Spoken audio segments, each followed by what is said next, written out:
So this is how the story goes, okay? This is literally how the story goes. Everyone is Sora, everyone is Xehanort, the end.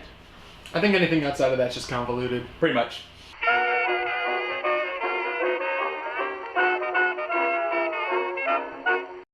Welcome to It's Convoluted. It's a series that's not about explaining a story or giving a timeline of events, but more just understanding the confusing nature of a lot of the things we really enjoy. I'm Frank Joseph Hall. I'm Dorian Crosley.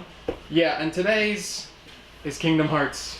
I've been waiting for this game for almost like, how long has it been? It's been like 10 years pretty much? It's been long. I want to say long. It's been a few years, like 8 or something. Yeah. So how are you? What was your first Kingdom Hearts game? I'll tell you mine, and I'll explain why everything is so confusing for me. Mine was actually Birth by Sleep, ironically. Ooh. And that was because that's not a bad one to start off with. It's not. I actually liked it a lot, and the reason I got like really hooked on Kingdom Hearts in general is because it's anime characters with Disney characters. Well, don't spoil the first segment. But yeah, no. I started with 2. Okay. Yeah. Makes it so much more confusing when I'm like, oh yeah, let me play as this one. Who's that? Okay, I don't know what I'm doing. Really confusing first 2 hours. Yeah, very confusing first 2 hours, especially like I think for me playing Birth by Sleep, I actually went in order. Oh, okay, good. Like I actually went in order. Like chronologically. But the only games I missed, and I still haven't played to this day. Don't hate me. Chain of Memories, and I haven't played Dream Drop Distance. Yeah. Well, I'm sure if it's as convoluted as we say it is, all of that's going to be important in the third game. Right. And to explain to those of you who might not know what Kingdom Hearts is, well, let's just put it this way: the third game is the 9th game in the series. Pretty much. I think that explains why this is so confusing. So let's get started. Yep.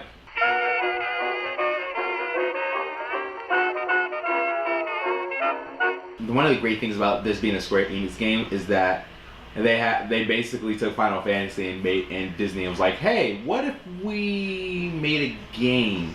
Which is interesting because like nowadays, would not 100% be able to put Final Fantasy characters with Disney. Disney would be like, that's ruining our brand. Right. Especially with how we can make our own game. Right. Especially with how dark sometimes Final Fantasy can get. I remember first time watching a playthrough or a friend playing Kingdom Hearts 1, and it was like, it's just these normal kids. It seems like it's a Final Fantasy ripoff. Right. And then they get torn in, and then it's like, oh, Squall's here. It's like, literally. Okay. Oh, and Donald and Goofy are running around. And I'm like... And you're like, oh, hey, Donald's casting fire magic. Look at that. Donald's the mage. What's interesting is that like every world that you visit is Disney related, aside from like the ones they make up, and those aren't even... Like, you don't visit a Final Fantasy world. Yeah. I think it's rumored you do in the third one. That's what I've heard. I don't. But the way the game's themed with all the Disney worlds, I don't think they should do that per se. Yeah, no, because it would ruin it a little. Yeah, honestly, I think it'll ruin it too because you can't, especially if they do a world like Final Fantasy 7 or 14. Yeah. Like those worlds are too especially depending on what time period they do it in. Yeah. Those worlds are too violent, so to speak. I know we can say it gets to a certain extent of violence, especially with Pirates of the Caribbean, because they're actually killing people in there. But correct. Undead skeleton zombie pirates in the second game where you actually visited them. They're only talking about the first movie, so it's undead skeleton zombie pirates. So I guess that's how they get away with it. Yeah, but I'm really interested to see how they're gonna do it with this third game because with this third game, they're doing it at World's End. They are. They're jumping they just skipped the second movie. They legit skipped Dead Man's Chest and everything, and they went straight to at World's End. That's right, because he runs back into Jack Sparrow, which, by the way, love that he looks like a Bloodborne? Yeah, he looks like cosplay. Literally straight out of a Bloodborne cosplay, but we're not going to talk about that. But yeah, he runs into him while Jack is in the basically death area. Right, he's basically in Davy Jones' locker, and he just runs into Jack, and it's just like, oh, hi Jack. Oh, hey Sora. Captain Jack Sparrow. Oh, Captain. Which is also interesting because most of the actors, at least for the English, aren't the actual people. So even though Disney is supporting this, yeah, you still get the knockoff. You don't get Tom Hanks's Woody. You get his brother who sounds just like Tom Hanks. Right. You don't get you don't get Johnny Depp because don't. No, you get a sound-alike. which is obviously not Johnny Depp, but Right. that's fine. Like same with like every single person who appears, it's like I think a handful of people actually. Like And then Hades is usually James Woods because James Woods is just On a side note, one of the things that I actually like, every Disney character, every person that's not a Disney character looks like they could be a Final Fantasy character. Mm-hmm. Like just those random, you know what I'm talking about, like those original characters. Like for example, Lee. Lee looks like he could be straight out of a Final Fantasy. Just Actually, they put him in a Final Fantasy. They did? Yeah, like a rip-off version of him. Really? And they even cast like the same voice actor. Wow. Mm-hmm. Yeah, that was intentional. Tells you how much I follow Final Fantasy. So let's actually talk about like the story now. Okay, cool. So if we were to sum it up in one sentence, how would you sum it up in one sentence? That's actually kind of hard. Yeah. I would have to say, because like you really can't summarize it into one sentence. No, yeah, and like, that's why we're doing this. Because what is it? It started off as a simple we need to defeat the bad guy plot, but it's and then it just got like, well, you've defeated the bad guys of the first two games, but it turns out you made the real bad guy now appear. Right. Who was a bad guy in this previous prequel. And literally you just it's like, hey, you beat it. I feel like, and I hate to say this, but you know me and my anime. It's literally like Naruto, where it's like they first introduce Orochimaru, and it's like, oh, Orochimaru's a bad guy. Oh, now it's this guy. And then you finally defeat Orochimaru. Oh no, He wasn't the real bad guy. It's these guys called the Akatsuki. And But it wasn't Obito. It was actually Madara. It was actually then Kaguya. And then it was right.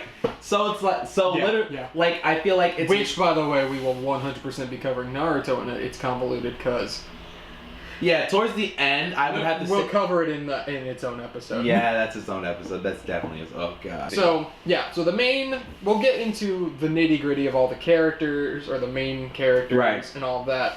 But basically the idea is there's this evil guy who wants this really powerful weapon. Mm-hmm. He tried many times and has failed. And then this one specific time after this huge war with keyblades. Keyblades are literally swords in the shape of keys. Which, I mean, it's cool. It is cool. I don't know how you kill someone with that. I don't know how you kill. I mean, bludgeoning. Yeah.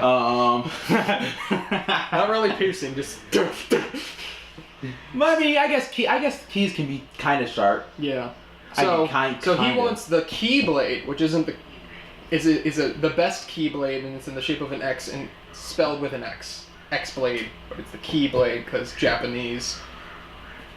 Regardless. So he wants that. We have the Keyblade that can only be forged when a certain amount of good and evil fight. It has been predetermined that it was 7 and 13. Yeah, I don't think those numbers mean anything I think 13 was because they had a group called Organization 13. And they just thought there was we gotta justify it. Yeah, right. What's we have what if there's 13 dark? Okay, but wait, and then the 7 light, that's 20. Yeah, that works. That works. So if these 7 light and 13 dark fight, it creates the Keyblade, supposedly. And then because that's the thing. Why does he want it? No one knows why I think it's like an experiment. I think literally that he just wants to do it. I literally believe if I'm remembering everything correctly. We'll get into his motivation later. Yeah, because that's so he's doing that. He failed like 3 times. Yeah, the first time he failed is actually when they split up because it was the Keyblade War itself, and then the second time was. Was the Keyblade War really him though? It's just a theory of whether it was just him or not. True. So regardless, someone failed. Regardless, he's failed. He's failed. Took over the body of someone else. We're not going to get into that. Oh God, we'll get into that later. Yeah, that's later. Oh God. Took in the body of someone else. Split himself in 2. The main hero fought the 2. Came back to 1, and now he's getting basically a bunch of bad guys from across the series to form the new organization. So then he's in the new game. It's the 13 versions of himself. Oh, versus the 7 versions of Sora, basically.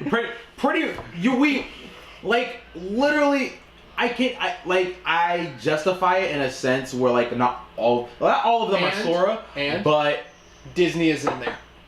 Yeah, Disney just thrown into the mix. They're just Disney just thrown into the mix because it's Disney. The way they justified it is that during the original Keyblade War, it split the entire planet into multiple different worlds. What's interesting is that every time they visit a planet, they get garb associated with the planet. Right. But not as much in the first few games. But in this new one, it seems like every world they go to, they're going to Monsters Inc., so they turn into monsters. They're going to Toy Story, so they turn into toys. Lion King, they turned into adorable animals.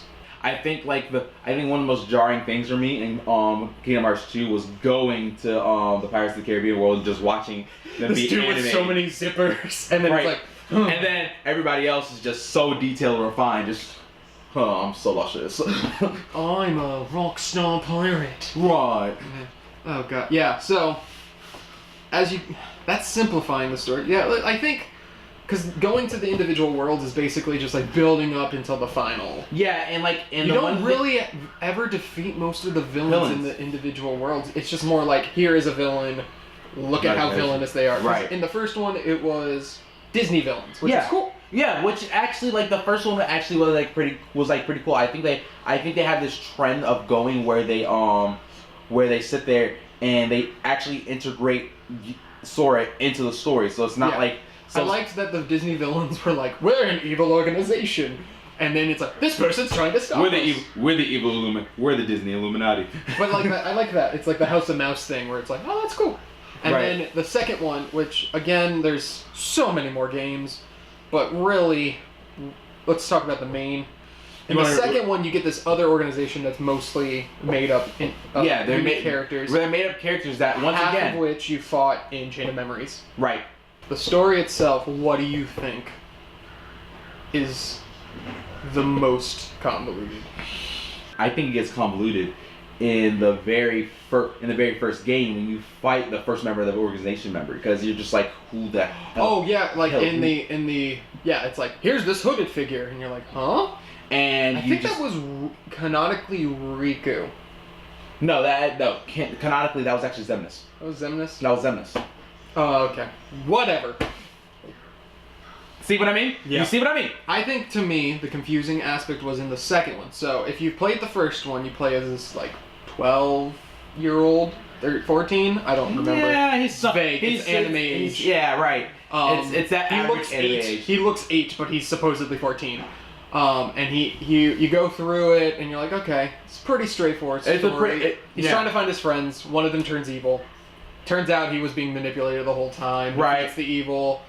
And then he's sorry, I gotta go. Bye, sequel.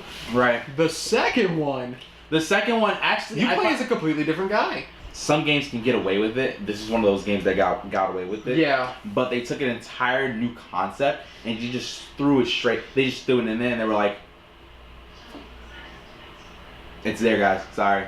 Yeah. And then everybody's well, how the hell does this justify what happened in the last game? And then what gets confusing... and then they're wait, we got you, fam. What gets really confusing is that you're playing this character, and I'm okay, you're just playing as a new character, but then, he has flashbacks of Sora, and then it turns out the world is not what he thinks, and then it's no, he was in the digital world. And then he turns out to be a part of him, and it's just that's where... It's in the first 2 hours, you're what the heck is going on, and... I was lost. And then I played Sora, and I'm alright, whatever. I think what they're trying to do was a lot of movies, and I think a lot of movies do this, is that they introduce an unknown character. I think they want a plot twist. Yeah, they introduce a character, and you know nothing about him, but you see that they're caught in a turmoil. Mm-hmm. And then it just rewinds itself back to the original character, and then the original character is going through and finding that person. Kind of, you understand what I'm saying? Yeah. I feel like you can do that well if you make it about that character, but the problem is, it felt like it was another game idea. Yeah, and they added it in, and then, because I love the interaction between Roxas and Axel. That was really cool. And then but then I don't know, it gets weird. It gets confusing. I'm who are these people? I have to say, apparently I should know who they are. But if you played the first game and not Chain of Memories, you have no idea what's going on. If you play Chain of Memories, But here's the thing. Here's the thing that's crazy about all of this, though. you have to play in order to even like to remotely even understand what's going on in the second game. You have to play the DS game. Yeah, that's what we're saying. Yeah. Like not even Chain of Memories, because I know Chain of Memories is there, but I'm talking about no, Chain of Memories was the I'm DS talking game. I'm talking about 352 by 6. Oh, that we're not.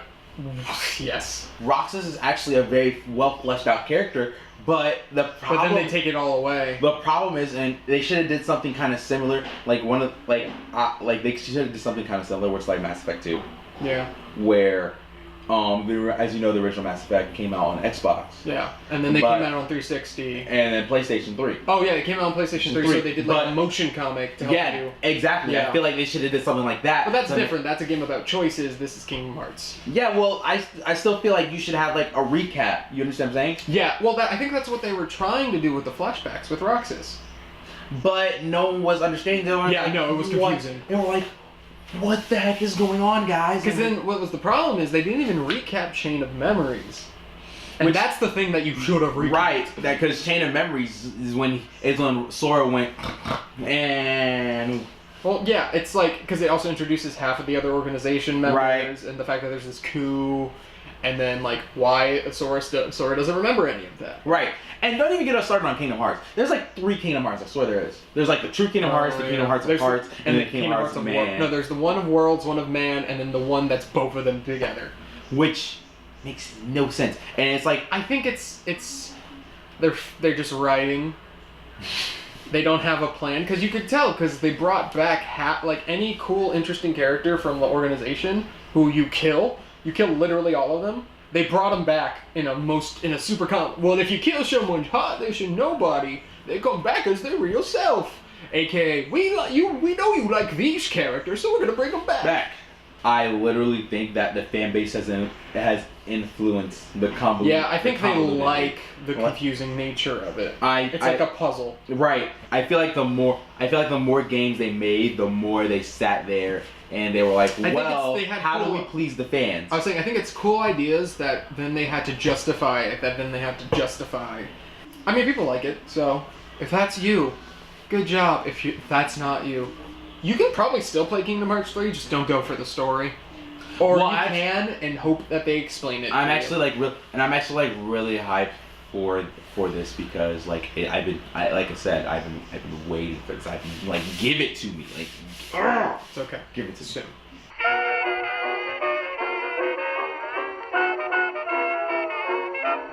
So one of the main themes of Kingdom Hearts is friendship literally. So kind of. I don't know, because with Kairi, she's obviously the love interest. Right. But it's not. It's played like that awkward middle school love. Yeah. Yeah.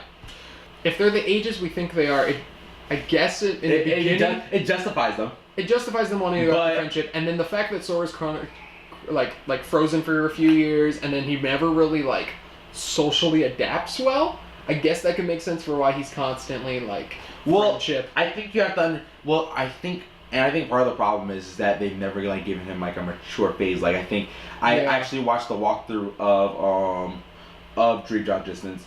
That's actually his maturity phase. Like he's actually when you play Kingdom Hearts 3, you'll notice that he's a little bit more. He's still his same childish self, but I know Riku's gone through a lot of character development. Yes, he's gone through a lot of the character development, but one of the biggest problems I think with the game is that Sora has no character development. I think that's why everybody likes Riku more than Sora. Well, that's a lot of stories. Unfortunately, for some reason, the main character usually doesn't have either a personality or gets very few character development. Yeah. So we have Sora, this kid who grows up. The goal in the beginning is just to find his friends. He finds them, and then he basically is like, I can't go yet. I gotta go find. Yeah, he's with like Kairi. He gets that whole. He gets that whole hero. He gets that whole hero vibe, and not only that hero vibe, he wants to save a friend kind of vibe. So yeah, he's with Kairi. He has the chance to go home, but he's like, no, Riku's lost. I gotta go find him. So then he spends the second one finding Riku. They find them. And then they all magically teleport back home. And then... Which implies, like, the third movie's going to take them off of the island back. But then they just can travel now. Yeah, literally, it's just them traveling, just like defend, and then the games after the second one. Because one of the things that the which we can actually talk about since we're talking about main characters, and they are even though they only have one game, they are very significant. You actually find out they're Aqua, Ventus, and Terra are actually very significant. This is what I'm talking about. They think of the plot twist first, and then they have to rectify it. So like Roxas ends up being Sora's nobody. We'll get into that later. Right. He ends up being Sora's nobody. And it's like, okay, so he's part Sora. But then it turns out that the nobodies actually look exactly, if not a little bit different than their normal counterparts. Right. So then they have to then explain why is it that Sora and Roxas look so different, and that's where we get Ventus. Right. Who looks like Roxas, has the same voice and personality as Roxas. Right. Well, actually no, different personality. But and then they have to explain it that way. Right. The main characters are Sora, Riku, Kairi, Donald, Goofy, Mickey, Aqua, Terra, Ventus, and then Axel, who's the lead. Yeah. Axel Lee. So those are the main because do you want to talk about them in? Do you want to talk about them in threes? Like we can. We'll talk about them. We'll talk about them per like game. But basically they come up in like, we need the 7 pieces of light. Right. We know Sora's for sure one of them. Riku's probably one of them. At this Kairi point. was teased to be one of them. Axel is teased to be one of them. Mickey's teased to be one of them. And then we have Terra. Terra, we're not sure if Terra is one. That's where it gets like because he got Norded. Yeah, he got Norded, so we're not sure if he is a piece of light. And then, but we know Aqua is. Yeah. Well, and then maybe Ventus. But that puts me in a question with Aqua because I'm not sure if you've been watching the trailers, but when she got Norded. So. But she's working with Mickey. But then at the same time, Mickey I heard might have given up his Keyblade ability to somebody. Let's start with the main 3: Sora, Riku, and Kairi. So, Sora is like we were explaining. He's this. He wants to help his friends. That's his main thing. He that's his main thing. Like friendship is key. Like to the point where in the first one he goes through this arc. He finally finds Riku, the guy he's been searching for. Right. And but Riku's like, you're not the chosen one. I'm the chosen one. So then and then Donald and Goofy, who've been traveling with him, are like, all right. They just go to Riku's side, and then.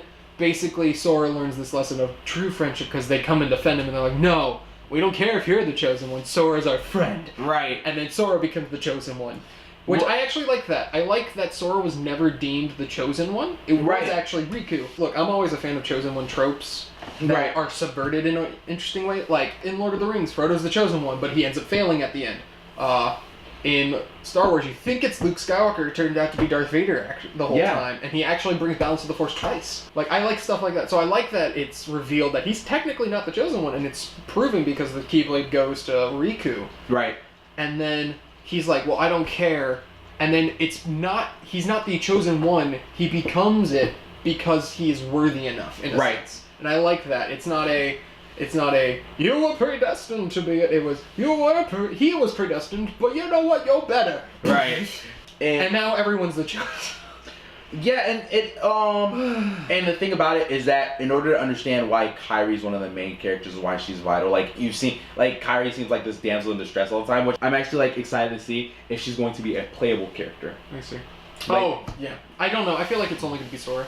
I feel like it's chunks of everyone else. But but I even if it's just chunks, I would love to play as like different characters other than just Sora. So Sora doesn't get he doesn't get much character development until Dream Drop. Yeah. Where it's like, hey, grow up, and he's like, okay, and then he kind of does. Well, he doesn't because he fails his. The whole point of that is that he and Riku are like, we need you to be the Keyblade Master, so take the test, and Sora fails, but Riku passes.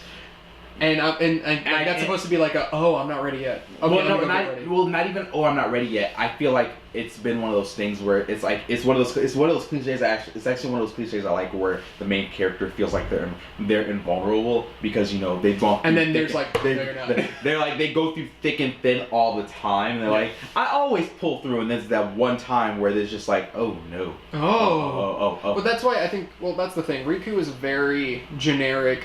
Antagonist, like rival, edgelord. He's a very obvious he's like Sasuke. It's like I'm the rival, but then I turn good, and now like, it's that constant, like, I was the rival, now I turn in good, and I see the error of my ways, and now that's what, but I'm still scared the darkness is inside me. Edgelord. Yeah, like, but that's the thing, is, like, he gets the most character development, because naturally, if you're having that contrast, that tug and pull of, is the darkness going to sway you or not, that makes you the most interesting character. When you have very few, like, deep characters, the one who's like, oh, it's a simple trope, like, that makes him the most interesting. Yeah, you're right. Now, on to the next three. Aqua, Terra, okay. Ventus. So Terra is another edgelord. Yes. He's actually Aqua is the main. I would say Aqua's the main character in that one. I would arguing with Terra, but I would. Ventus is not. Ventus is definitely. As you're playing with Ventus, you definitely get this side character vibe from Ventus. He doesn't choose like, to do anything. Yeah, right. He's not constantly manipulated. Like, granted, all of them are technically manipulated, but you can make the argument that Ventus Ventus is constantly like, you go do this thing, and like Aqua and Terra, it makes sense that they're both like, what is it? Aqua, Terra, he's being manipulated, but it's more his choices. It's a guy telling him do this evil thing. And he's like, that makes sense. And, like, him choosing that versus Ventus, who it's like, well, that person did something, let me go do something. Right. And then Aqua... Well, I literally feel like with Aqua's Ventus, the mom. Literally. But no, she's... no, if I had to compare us in, like, actual life, I'd probably be Ventus, you'd definitely be Aqua, and Tyler would be his Oh, that's Terra. mean to Tyler. That's mean to Tyler. You have the villain of the Xehanort is manipulating Terra because Xehanort's getting too old. He wants to take over Terra's body, basically. Pretty much. He's also manipulating Ventus to create the X-Blade, the big weapon. If that fails, and he almost kills Ventus in the process twice. Definitely. So then you have Aqua, who is like of equal par with Terra, but she ends up passing the simply because Terra gave into the darkness for like a split second. Like for a split. He was scared he was going to fail or die or something, so he gave in for like a moment. Split. And now Ericus is like, "You're not like you still need to learn." And like he's like pissed. He's pissed because like he's been training with Aqua side by side for all these years. Aqua is the one who it's one of those tropes where it's like you have this ally you've been training with for years. I think the fact that Terra naturally himself, with no influence from anyone else, gives into the darkness a little bit is what makes it interesting. It's the fact that he's like, it's clearly he was already struggling with this. Right. He uses it as a last measure, but it's the fact that it's like, you still don't realize a Keyblade Master needs to be in control of himself at all times. If you're still giving into this thing, it's going to be a problem. Side note, versus the villain who's like, I think emotions are fine. Again, very Star Warsy. Right. But no, that's what's interesting is that it's all because of that one moment, and because of that one moment of weakness, Xehanort sees Terra. He was like, oh, you could be manipulated. Right. Manipulates him, then because of that, Ventus is easily manipulated to react to go after his friend, and then Aqua's like, uh-oh, something's clearly going wrong. Saves them, and goes through this very interesting like story and character development for all of them. And it's actually interesting because when you look at the timeline, and you look at how they traveled, some of them went to places before the other one. And so you get to see... Yeah, you get to see the story unravel. So here's what's interesting. I think it's obvious we both like this game the most. Right, definitely. I feel like because it was so far in the future, aside from the Ventus having to look like Roxas and then going into Sora's heart... Right. Aside from that, like... It doesn't feel like it has to set anything up. Like, technically, that's all it's doing, is setting things up. Mm-hmm. But it feels like it could be a much better story. Because it doesn't have to pay homage to who is Sora, and even though it does. And who is Riku and Kairi, even though it does. But I think it does it more organically. Like, oh, here's where these people are. Now you understand them a little bit better. Yeah. On that note, let's move on to the next set of main characters, which I wouldn't even call them a main character. Well, I would call... they're main characters, but if we're being honest, they're side main characters. You understand what I'm saying? So basically the Disneys... So, basically, all the most iconic Disney characters are put in this one world with a kingdom where Mickey is king. But he's also a Keyblade Master. He's also a Keyblade Master, and it was one of Mickey's kingly duties. The kingly duty, since he found out he could wield a Keyblade, was one of his kingly duties to become a Keyblade Master. So then he's traveling the worlds. And he was trained by Master Yen Sid, which The Sorcerer's Apprentice, right. The classic, him turning the brooms to life, and then they flood in the world, and the wizard coming in. That's Yen Sid, which is Disney backwards. Right. But one of the things I like about Yen Sid, which is kind of like the same deal with me, like since I did my cheerleading thing, is he's retired. I will help you, but only because I'm retired. Right. And I think it's implied he gave the Keyblade to Mickey, right? Yes. It's stated or implied, yeah. Yeah, and basically, which is actually one of the interesting things about the night, where we have to go back to Terra and them real quick. Terra goes to their place. Islands. Their place. He does the ceremony with Riku, so that's why he's able to hold a Keyblade. Aqua finds Kairi on a world. Kairi would do the ceremony with her. But it was an unintentional ceremony. Yes, by accident. Yeah. And then Sora and Ventus almost dies. His heart... Hearts are important. Yeah, his heart needs a place to store to heal. So Sora's like, I'm a little kid. Boop. I still need to understand the science of freaking hearts. Listen, you don't understand hearts. Neither does our villain.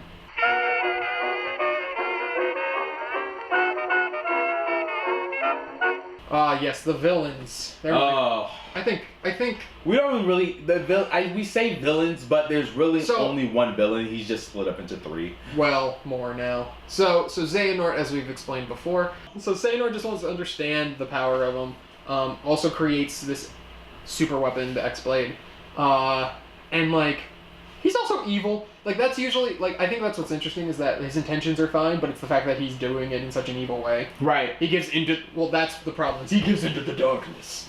But basically, he's super old. He goes into Terra. I think we should explain why his initial thoughts about this. So he got curious one day, and he was like, "Well, what would happen if I took a light and dark, and I just made them clash against each other? What would happen?" And then he finds out that there was actually such a thing happened. War. Which was the Keyblade War. Which we got which they were teaser of. It wasn't a game, it was like a 20-minute thing. Yeah, it was like a 20-minute video. I would say skip over that. I mean, it's so confusing. It is confusing, but unfortunately I would have to say go watch another video on it. Then he's basically like, oh, okay, cool. I know what I want to do. I want to keep researching this. But he gets too old. And so then he manipulates the 3 main characters. Terra and Ventus. Not even. He continued with his experiment, and he found out that he couldn't do the experiment because he's himself. Yeah. Because he's getting older. So he said, "Well, let me find somebody else to do it." Oh, hey, Terra's evil. No, not even. He found Ventus. He found an apprentice, Ventus. Right. And he put Ventus through literal hell to the point where Ventus' heart got destroyed I wouldn't say Ventus' heart got destroyed in the process. Xehanort actually destroyed Ventus' heart in the process by creating an evil version of him. By creating a version of him, which is Vanitas.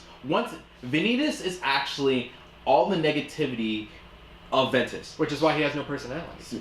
Pretty much. So it's like that yin yang kind of thing. So that Ventus is literally useless to his process. He goes to... He goes to... No, not yet. He goes to Destiny Island. He was going to abandon Ventus there, but then Sora's heart went over and restored Ventus. And then he goes to Ericus. He sees Terra, who's struggling a little bit with the darkness. Right. He's like, oh, I can manipulate that. Yeah, he's like, oh, and he sets in motion. He's like, we'll put a pin in that later. He sets the motion in that game. And then basically tricks him, blah, blah, blah, blah. He takes over. Which is what the internet has referred to as being Norded, when a part of him or him fuses or becomes you. So he takes over, yada, yada, yada. Banishes Aqua to the darkness, and they're like, oh, no, great, you're amnesia. Great, you're not evil. But then he remembered the whole time. He found a bunch of these people, and he's like, oh, you guys are an interesting bunch. And basically took their hearts away, including his own. Right. And then he created nobody. He created the Heartless. Yeah, he created Heartless, but in response to creating the Heartless, they also created nobodies. Which brings us to why I said there's literally 3. Yeah. He's 3 people. So there's the originals, Terranort. Or there's Xehanort, then there's Terranort. And then Terranort got split into... He gets turned into Ansem, which... there's two anthems, but there's two anthems, so that's what we call him Billy Zane because of the great video that explained to us Billy Zane is the actor for him. So Billy Zane. So he turns into this evil Billy Zane, which is the first. Which he's trying to create Kingdom Hearts. And instead of both of them working together to create Kingdom Hearts, the both of them go their separate ways because one's like, you're heartless. Well, I'm an One of them, they're both creating Kingdom Hearts for different reasons. The first one's creating it because he believes the heart of all worlds is darkness, and it's actually light. Right. And then the second one, this nobody. So when a person is split, when a heart is taken from someone, their shell. Yeah. So if they have enough willpower, becomes a nobody. And essentially, what was left over Terranort's body became Xemnas. And Xemnas created the Organization 13. And apparently they're supposed to not have emotions. I say apparently because, like, all of them do have. You have these individuals go through. Like, you fight all of them, defeat them all. Right. And then it turns out if you defeat someone's nobody and heartless, there's a chance their real self comes back. So Xehanort comes back to his full self, and then Terranort, because remember, he's no longer in his old body; he's in Terranort. And then time travel. With this, like, it's somewhat well written. It's somewhat established because he can only go back in time to where he is, where he has been. He can't go to a point in time where he didn't exist. Right, but here's why they did it. It's so they could have 13 evil people, but all of them be Xehanort. Right, which makes no sense to me. Because you have this Xehanort, but then you have Terra Xehanort, then you have the two other versions of him, the Heartless and the Nobody. Right, and then you have young Xehanort, and then you have the rest of the members of the organization that he hasn't picked out yet. And then you have the Norded, is what people call them.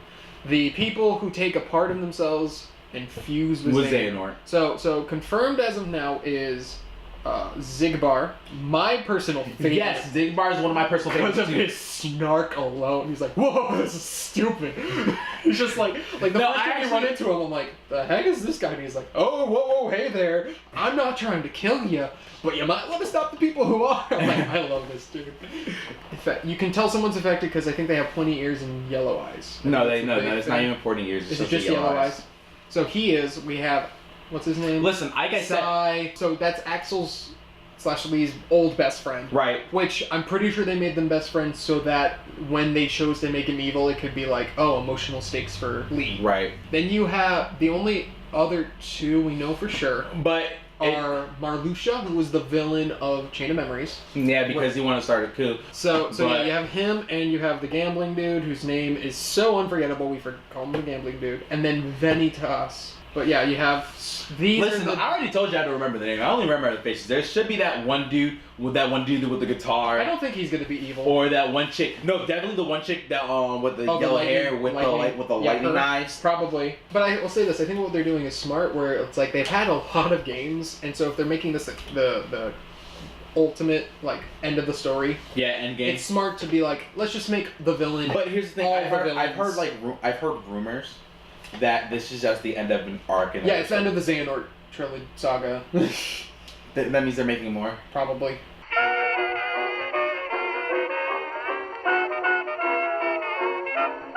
Okay, how do we want to explain the timeline? We have this chart here. Yep. So at some point, the games were in order chronologically, and then I think it was Birth by Sleep was a prequel, and you're like, okay. That's not confusing. Yeah, it's not confusing. 3.5 over 2 days. That's the one where he plays all the organization members. Yeah, I know. Which has you introduce Xion. So you have that one. So that one takes place during the first chain and the second game. That gets a little confusing.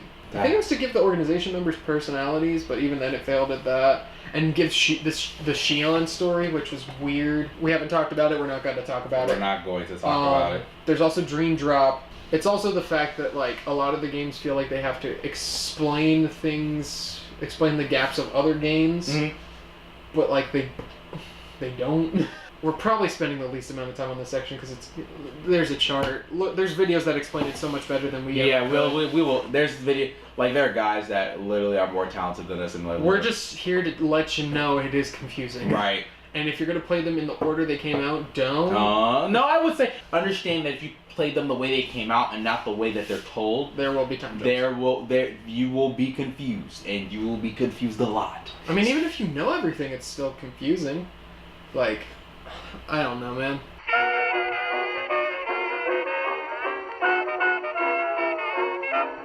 There have been we said we were gonna explain a lot of characters. We in the middle of explaining Mickey, Donald, Goofy, we didn't fully explain Mickey, Donald, Goofy. So, so Mickey's a king, Donald's like the wizard, and Goofy's the guard captain. Yeah, he's the guard captain. Mickey Which left, honestly, then they go after him. Yeah, literally, Mickey left and left them a note. Was like, find the Keyblade Which Master. also, what's interesting is like then there's the secondary villains. So like we said in the first one. Yeah. It's all the Disney villains led by Maleficent. Yeah, which is cool. Maleficent, I feel like that was a very good person to choose. Obviously, because they brought her back in the second one. And then you have each world's individual characters and villains. So like Beauty and the Beast, you got those two, and you got Clocksworth, Lumiere.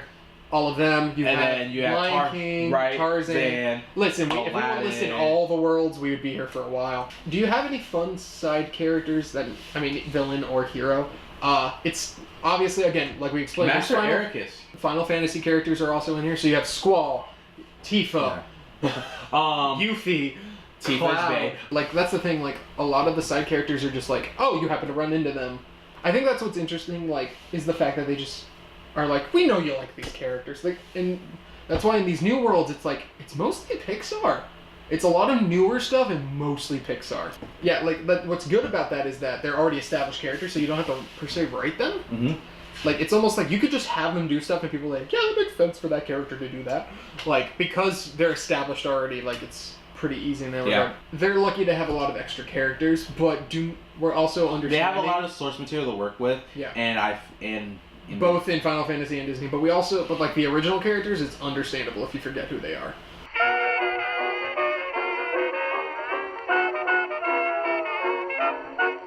$10 years. 10 years. I have been waiting for this damn game. I've been waiting. Patiently. Just thinking, like, literally, this has been my mindset since they gave me a release date. It's literally, what games can literally preoccupy me until this game comes out? That has literally been my mindset. It's okay. No, it's not okay. Well, that is the interesting thing. Do you think this game will live up to the hype? Is it going to be satisfying as a conclusion? No. No, you think not? I think not. I think that at this point, once they hit the end of the game, I think we're going to be enjoying it all the way through. But when they get to the end of the game, I think Square Enix is going to get a lot of backlash for the simple fact that there is, like... Here's what I think. I think everyone's going to like it. And I think a few years down the line, if the ending is bad, a few years from now is when people will start to realize it. Regardless, people are going to like it. Mm. We're going to see a lot of people enjoying it, and then we won't know truly how everyone feels about it until years down the line. Maybe we can look at this in like 2022 and be like, is it still good? Will it live up to the hype? I think it will. I think we won't know if it truly does until a few years down the line. Yeah, definitely. So this is the end, guys. Like, we had things that we talked about that we really want to talk about, as you see, and some things that we didn't really, that we skipped over, that we didn't get a chance to talk about. Again, there's a video that explains. Yeah, there are before even the Keyblade War, but that. Yeah, and those guys and Suggested Gamings and all those other guys, they've done a really good job explaining the story for you guys, breaking it down. Like I said, this story isn't this. We're not here to explain. We're not here to explain it. We're here to share in how confusing it is. Literally. So we're here to we're here to share your pain and understand that things can get confusing. Now, you might have watched this whole thing and you're like, oh, they're complaining. We like it. Yeah, we love, like, any topic we talk about will be things that we love. And that's the point of the series. We're just explaining that sometimes things we like are very confusing. Yeah. And that's okay. If you're confused, that's fine. Right. Fine. So, on that note, if you got, I know you guys love commenting. Feel free to leave a comment, any, like, Favorite moments? Right. Or do you have a favorite moment, just quickly? Definitely when Xehanort takes over Terra's body and Linger and Will comes back and he's just like, oh, that's a good moment. And he's just like, good. And he's just like, your body submits, your heart submits, but why will your mind not submit? That's pretty good. I like a lot of the characters, but favorite moment probably is 2. Is in Kingdom Hearts 2, and it's the final battle because the Riku fighting Xehanort, fighting Xemnas. That's just a great fight. That's a great fight. And then Riku, it's so much a great fight. It was so much a great fight. They made a cutscene out of it. But we're not gonna talk about that. So yeah, leave comments. Talk about your favorite moments. Talk about what you also think is confusing. What do you agree with? Right. Do you think we're wrong in thinking some of this is confusing? Right.